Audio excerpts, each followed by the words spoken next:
Pois tá, antes de começar, vou passar aqui um videozinho da senadora Damares com o nosso querido Zacarias Calil.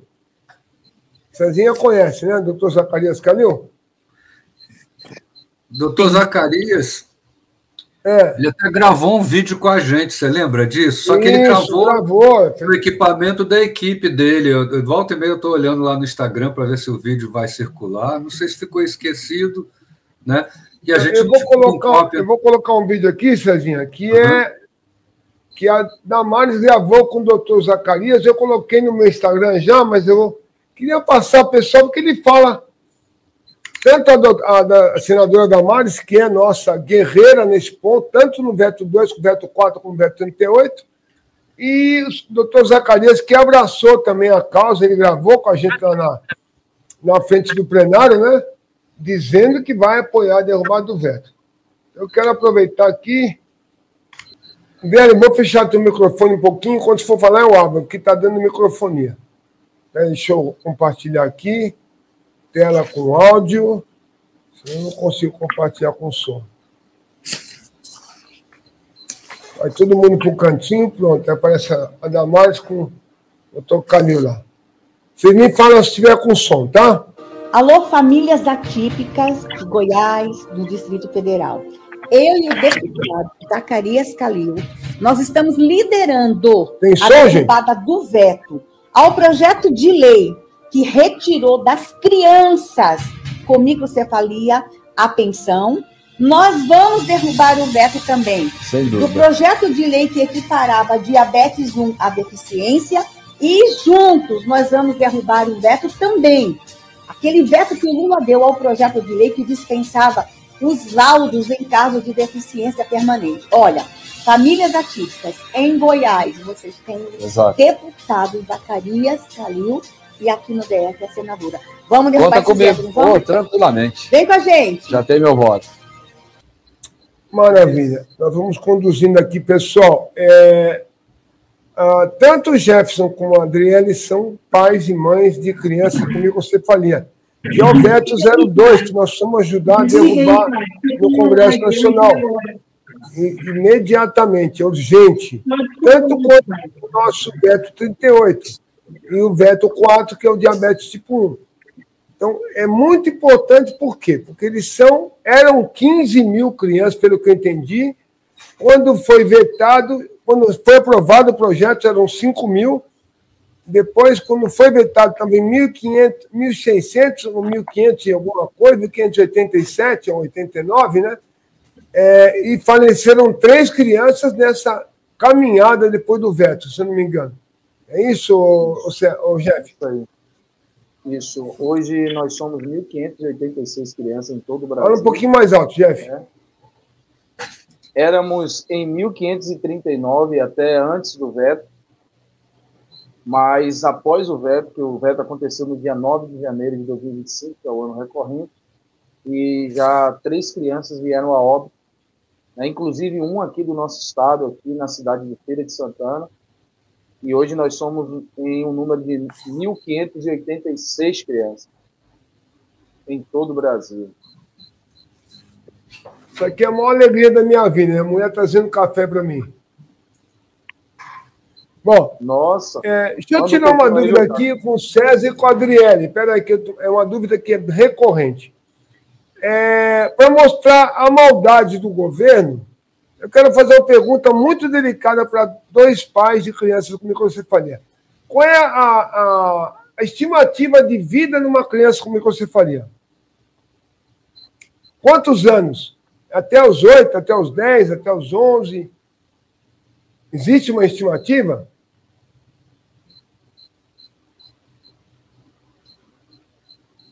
Espera aí, André, que eu vou soltar teu microfone. Fala. Então, o nascimento, né, da minha filha, eu recebi a notícia que ela só viveria até os 3 anos de idade se ela vivesse, né? E aí já vamos nós aqui encaminhando para 10 anos, vai fazer 10 anos agora. Mas assim, não tem estimativa de idade, a gente cuidar, dar o nosso melhor, para que essa vida dela seja prolongada, né? A minha, deixa eu justificar a minha pergunta para poder ter senso, tá, gente? Não tem senso. Porque eu vejo com tanta maldade esse veto do governo, porque se realmente a estimativa de vida é pela estatística dos 3 até os 10 anos, nós estamos falando de uma pensão vitalícia, que é para a criança, não é para a mãe nem para o pai, é para a criança. Ou seja, com o óbito da criança, a pensão ela cessa. Tem a indenização, que seria a única, que o pai vai usar para cuidar da filha. Já deve ter gastado uma fortuna, já você pode dizer quanto já gastou aí para cuidar da filha dele, que não tem auxílio do governo nenhum, né? Até agora.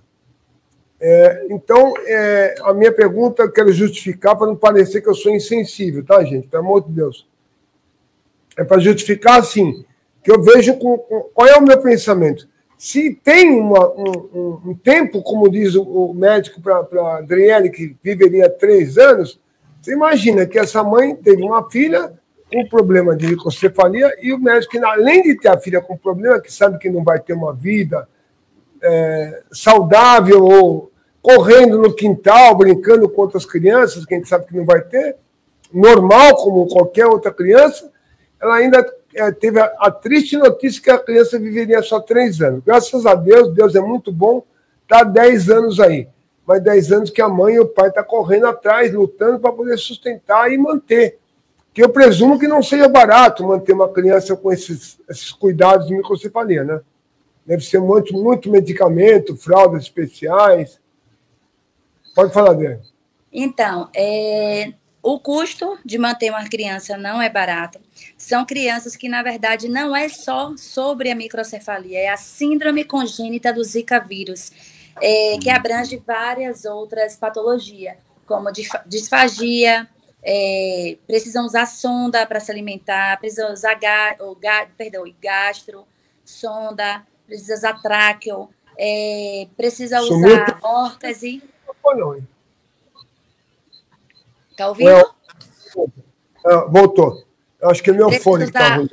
Pronto. Precisa usar órtese, precisa usar cadeira de rodas, precisa de suplementos alimentares, balão de oxigênio, medicação para controlar crises convulsivas.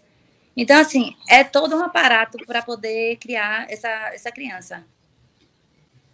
Não é só os aparelhos em si, uma rede, né?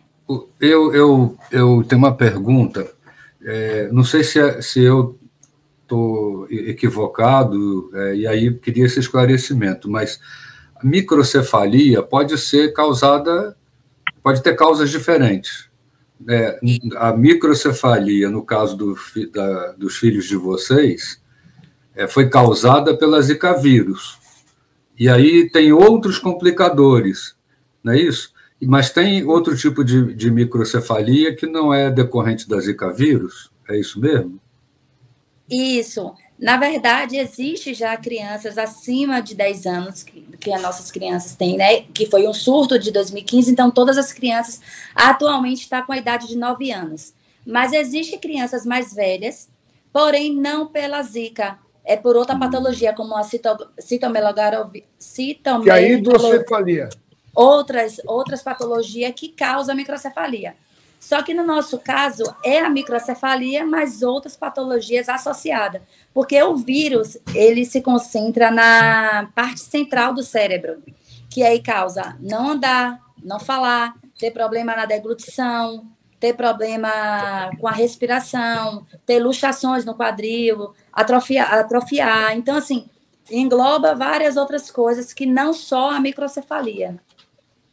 A Zika vírus deixa outras sequelas, além da microcefalia, né? Esse Zika vírus. E às vezes mais complicado, né, do que a criança que tem microcefalia por outra causa, né, diferente. Isso, tem até 2 adolescentes que eu até acompanho aqui no Instagram, que elas andam, elas falam, elas têm uma vida assim, né, que dá para fazer algumas outras coisas, que não é o caso de nossas crianças. Que não andam, que não falam, que não se alimentam só, que precisa de fisioterapia, terapia ocupacional, fonoaudióloga, acompanhamentos médicos como gastro. Então, assim, é todo E outra coisa, gente, que precisa ser dita sempre é que essas crianças tiveram essa sequela da Zika vírus por negligência do Estado brasileiro. Esse vírus já era para estar erradicado, e aí ele voltou por falha na política de saneamento, de saúde pública, né? Então, assim, o Estado tem que se responsabilizar mesmo, tem que amparar as famílias, tanto por uma questão de humanidade, quanto por uma questão de se responsabilizar pelo, né? O Estado tem que ser responsável por seus atos. Os políticos se elegem, passam, elegemos outros, mas o Estado brasileiro tem que ter suas responsabilidades, não pode jogar no colo da sociedade e a gente tem que se virar cada um por si. Né? Os pais, o que eu estou vendo é que os pais enfrentam desafios que vai desde a saúde até uma inclusão social, né? Porque é uma doença nova que ainda tem alguma incerteza como tratar, como melhorar a qualidade de vida das crianças afetadas. Então, além do desafio com informação, com diagnóstico, ainda tem dificuldade de acessar as escolas especializadas, preconceito, exclusão, falta de política adequada, né? Cada estado deve ter sua adequação aí, suas dificuldades. Então, nós estamos, o que nós estamos aqui reunidos? Porque não é só problema físico ou neurológico. A gente está querendo que os pais tenham acessibilidade ao tratamento, a uma alimentação especial. Muitos ainda têm problema com epilepsia, né, com ataques convulsionais. Então, assim, não sei se todos, mas eu sei que existe isso. Então, o que a gente está tratando com esse benefício? É tentar cuidar do impacto também psicológico dos pais. Eles precisam de suporte emocional, e a gente está querendo que ajudá-los. Como é que a gente vai pensar no futuro, né? Como é que a gente pensa no hoje e no futuro? A gente precisa dar esse suporte, né? E o suporte financeiro é suporte financeiro. Quando a gente precisa comprar coisa com dinheiro, é com dinheiro que se... Existe vários tipos de problema no mundo, mas existem os problemas que são resolvidos com dinheiro. E é isso que a gente está querendo solucionar. A gente soluciona a parte com dinheiro. E ainda tem outras coisas que a pessoa vai precisar tratar, né? Então, gente, tem coisa com dinheiro, você só compra remédio com dinheiro, você só compra certas coisas com dinheiro, precisa. Quando o Congresso Nacional aprova uma lei dessa, depois de discutir na Câmara, no Senado, eles sabiam o que eles estavam fazendo, eles sabiam que era necessário, por isso aprovaram uma lei, né, que trazia esse apoio às famílias, porque as famílias precisam. Eu me preocupo, inclusive, com as mães, né? A Adriele e o Jefferson devem conhecer outras famílias e às vezes em situação de maior vulnerabilidade, né? Eu vejo isso acontecendo, por exemplo, no caso das mães atípicas aí com filho autista. Às vezes a mesma mãe tem 3 filhos autistas. Ela nem trabalha, ela fica por conta de cuidar dos filhos, ela abandona praticamente a vida pessoal e vira cuidadora dos filhos, né? A profissão dela é cuidadora dos filhos, sem remuneração, né? Eu imagino que deve ter, nesse caso aí, coisas semelhantes e até muito mais dramáticas. Então, essas mães têm que ser amparadas também. Acho que, sabe, assim, é de uma crueldade negar esse auxílio. Isso não é benefício, gente, isso é auxílio. Isso é o Estado auxiliando as famílias, porque ele errou lá atrás. Isso não era para ter acontecido, aconteceu por uma falha na nossa política sanitária mesmo, de saúde pública, né? Então, já que o Estado falhou, ele pelo menos tem que amparar essas famílias em tudo que puder, sabe? Assim, acho que ainda é pouco. Agora, o Congresso Nacional discutiu isso que nós estamos falando aqui, talvez a gente esteja repetindo o que já foi dito lá durante a discussão da lei, né? Essa lei não era para ter sido vetada. Sinceramente, assim, às vezes parece um pesadelo quando a gente olha e vê uma lei dessa ser vetada e aparentemente por motivo econômico, porque é um gasto a mais para o governo. Poxa! Não, e a gente vê gastos, então, esse mesmo governo não vetou os super salários, nem direita nem esquerda. Você conta nos dedos aí quais os políticos que vetaram os super salários, e aí você vai negar um auxílio para 1.580 mulheres, pais, mães ali que estão com responsabilidade efetiva, né? Eu não entendo isso. Eu não entendo, mas eu acho que a gente consegue reverter isso. Verdade, é o que a gente está falando. A gente abre mão de carreira, abre mão de vida. Porque assim, a gente tinha uma vida antes dos nossos filhos e a gente hoje abriu mão para ser cuidadora. Eu tenho meu esposo que me ajuda, né? Jefferson tem a esposa dele, que é parceiro também, mas tem muitas mães que foram abandonadas. Quando descobriram que 90%, né? Elas foram abandonadas. Então, assim, já é pesado eu, para 2, cuidar, para 1 é pior ainda.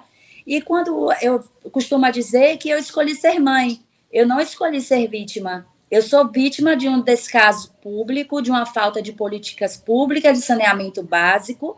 E, assim, o governo, ele assumiu essa culpa.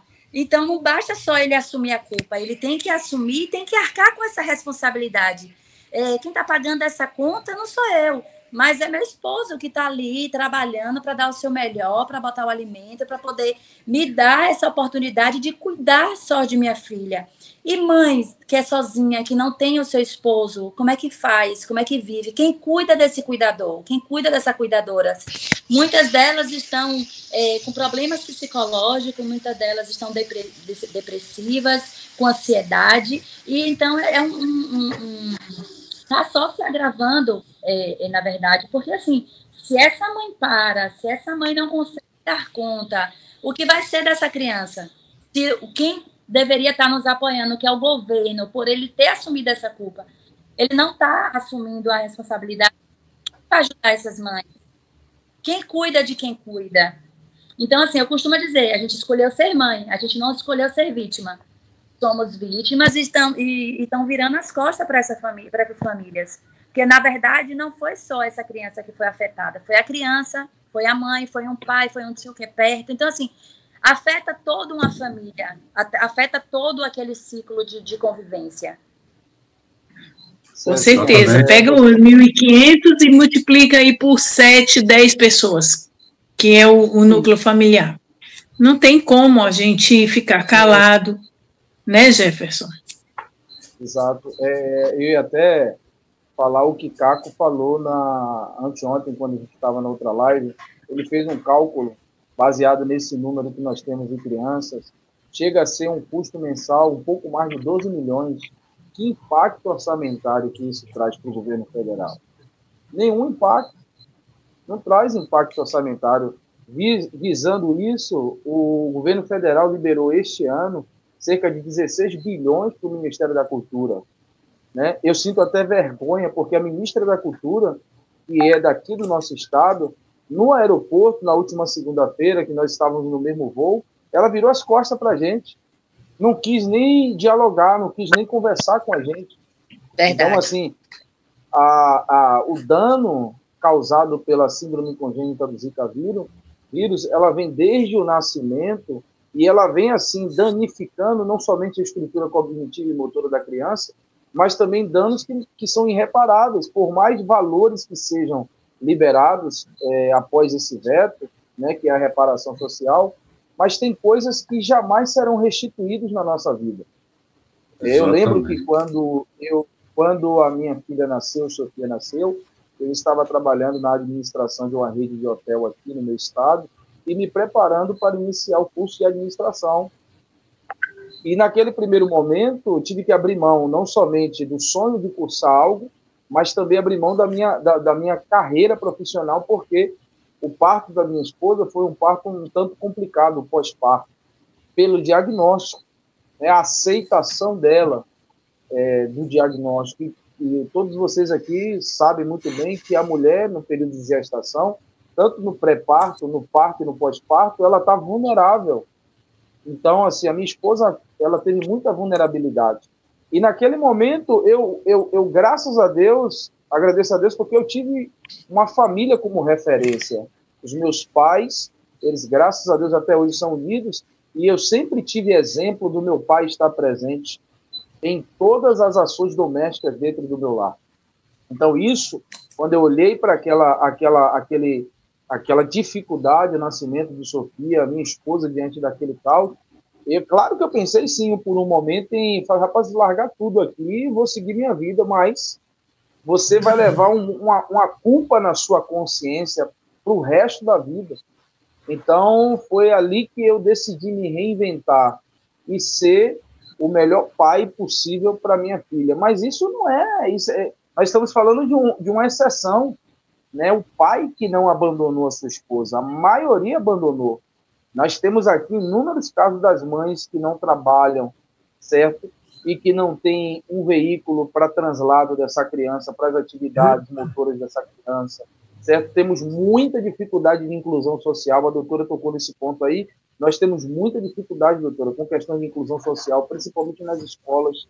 É muito difícil, porque os profissionais são despreparados, porque não existe nenhum tipo de política para preparar aquele profissional, né? O famoso ADI. Não existe política para preparar a profissional para cuidar da criança. Então, a gente tem muitas dificuldades. Então, assim, se já não basta a carga social, a dificuldade financeira e ainda a barreira emocional, psicológica ali em cima dessa família, porque não está só sobre a criança, mas está sobre o ciclo familiar. E aí a gente vê um presidente, e que eu não tenho aqui nenhuma dificuldade política com a pessoa dele, mas a gente vê um presidente que tem a oportunidade de dar uma dignidade para 1.586 famílias.